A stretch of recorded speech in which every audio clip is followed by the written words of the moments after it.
Hey, Goodisans! Welcome back sa isang bagong episode ng Goody at His Point of View.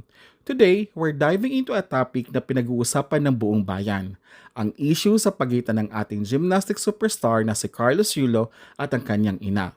Ito ang story na puno ng twists and turns para isang high-flying routine sa gymnastics. So ready na ba kayong talakayin nito? Grab your snacks, get comfy, and let's break it down. Okay, Goodisans, let's start with the facts. Ayon sa mga balita, nagkaroon daw ng financial issue sa pagitan ni Carlos Yulo at ang kanyang ina. Anong issue?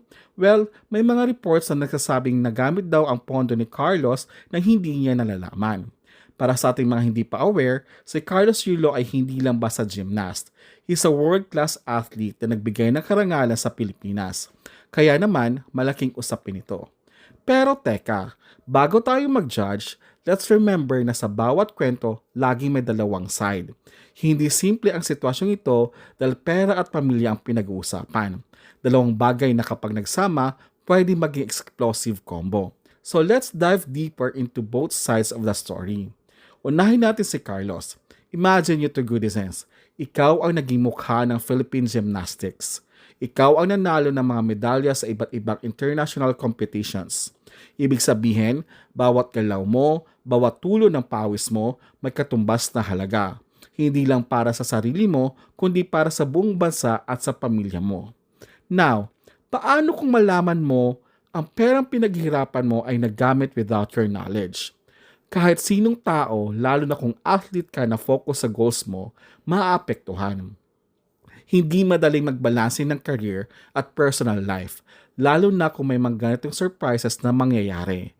Pero isipin natin, hindi lang pera ang usaping ito, tiwala rin. Para kay Carlos, natural lang na magulat siya. After all, ang pera ay pinaghirapan niya, isang bunga ng kanyang talento, dedikasyon at sakripisyo. Ngayon, tignan naman natin ang side ng kanyang ina. Bilang isang magulang, ang instinct mo ay protektahan at alagaan ng iyong anak at pamilya. Kung nagamit man ang pondo ni Carlos, possible na may valid reason si dito.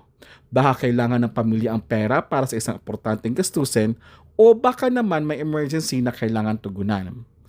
Sa maraming pamilya, ang mga magulang ang nag-handle ng finances, lalo na kung ang anak ay busy sa kanyang career. Pwedeng may pagkukulang sa communication dito or maaaring hindi fully na ipiliwanag ang situation kay Carlos. Hindi natin alam ang buong detalye, pero mahalaga rin isaalang-alang ang perspektibo ng ina. Hindi ibig sabihin na walang intensyon na masama, kundi maaaring nagkulang lang sa clarity at coordination.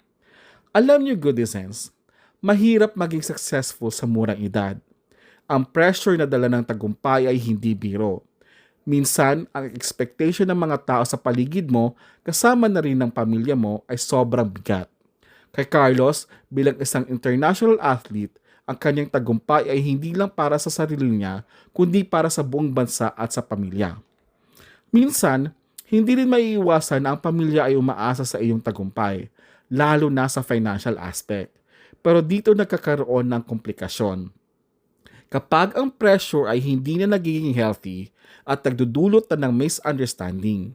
Kaya sa sitwasyong ito, both sides are dealing with the weight of success and expectations. Walang mali sa pagnanais na makatulong o mag-manage ng resources. Pero dapat laging may malinaw na communication para maiwasan ang ganitong mga conflict. Ngayon, Goodisans, let's talk about lessons we can learn from this situation.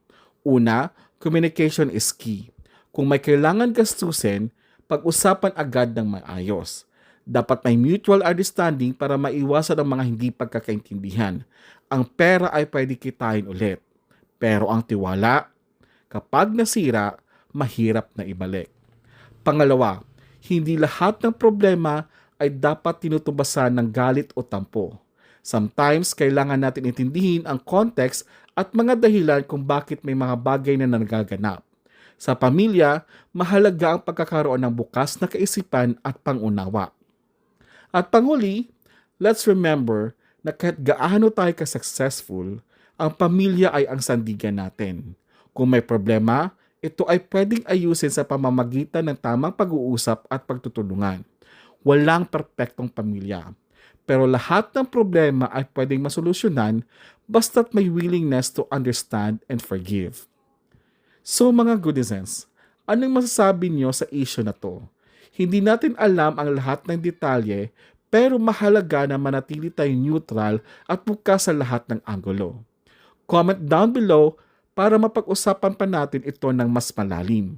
Ano ang gagawin niyo kung kayo ang nasa sitwasyon ni Carlos o ng kanyang ina? Let's keep the discussion going. Bago tayo mag-wrap up, huwag kalimutan mag-like, share at subscribe para laging updated sa mga usaping ganito. Abangan ang susunod na episode ng Goodies Addis Point of View. Salamat sa panonood mga Goodizens at kita-kits ulit sa susunod.